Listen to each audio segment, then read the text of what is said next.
గా నిరుద్యోగ యువకులకు సూచన చేస్తున్నా. Next sir Kondal 10 TV sir. Etela Rajender ఇప్పుడు ఒక కామెంట్ చేసిండ్రు. ఫోన్ ట్యాపింగ్ గతంలో ప్రజాపాలన స్వేచ్ఛ అని ఇప్పుడు చెప్తున్న వాళ్ళు ఇప్పుడు ఫోన్ ట్యాపింగ్ చేస్తున్నారు, దీనికి సంబంధించిన పూర్తి చిట్టా మా దగ్గర ఉంది చెప్తామంటూ ఒకటి చెప్పారు. ఇంకొకటి ప్రజాస్వామ్యం సామాజిక న్యాయం అంటూ ప్రగతి భవన్కి వెళ్తామన్న ఆర్ఎస్పీ ఇప్పుడు కారెక్కి వెళ్ళిపోయారు.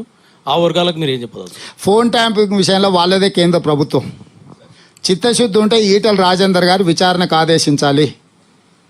మా ప్రభుత్వానికి అగత్యం లేదు. ఆల్రెడీ ఫోన్ ట్యాపింగ్లు చేసిన వాళ్ళు ఏడున్నారో మీరు చూసిర్రు.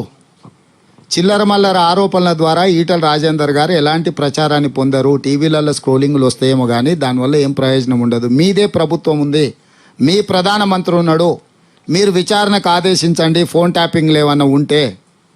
అంటే నిన్న వాళ్ళ దగ్గర మిత్రుడు కరీంనగర్లో 7 కోట్లు పట్టుకున్నారు కదా, అదేమన్నా గత ప్రభుత్వం లేక ఫోన్ ట్యాపింగ్ పట్టుకున్నామని ఏమన్నా వారు అనుకుంటున్నారేమో. అట్లా లేదు. ఆడున్నోళ్ళే నగదు ఉందని చెప్పారు, పోలీసులు పోయి పట్టుకున్నారు.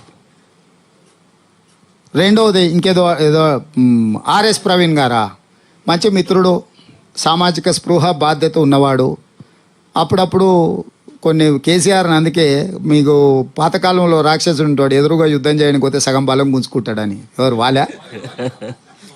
వాలా కేసీఆర్ కూడా అట్లా అంటాడు, ఎంత తెలివి కల్లోడు అని ఎదురుగా పోతే సగం తెలివి గుంజుకుంటాడు. అట్లా మిత్రుడు అట్లా ఉన్నట్టున్నాడు. నాకు తెలిసి ఆయనతో చేరుతాడని నేను అనుకోను. ప్రవీణ్ పట్ల నాకు ఇప్పటికీ గౌరవం ఉంది.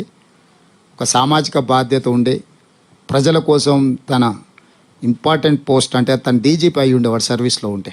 మొన్న కూడా నేను పబ్లిక్ సర్వీస్ కమిషన్ చైర్మన్గా వారికి ఆఫర్ ఇచ్చిన. ఎందుకంటే 2 లక్షల మంది నిరుద్యోగ యువకులకు ఒక మంచి రిక్రూట్మెంట్ బోర్డు ఉండాలని తెలంగాణ పబ్లిక్ సర్వీస్ కమిషన్ చైర్మన్గా వారిని 15 డేస్ అసలు డిలే అవ్వడానికి నేను ప్రవీణ్ గారిని రిక్వెస్ట్ చేసిన.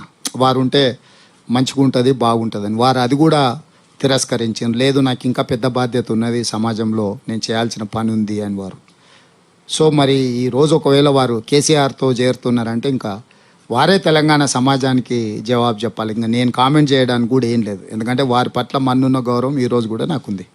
నెక్స్ట్ మీరు నిజాం పాలన గురించి మాట్లాడారు, మరి మా పేరు చెప్పలేదు. సారీ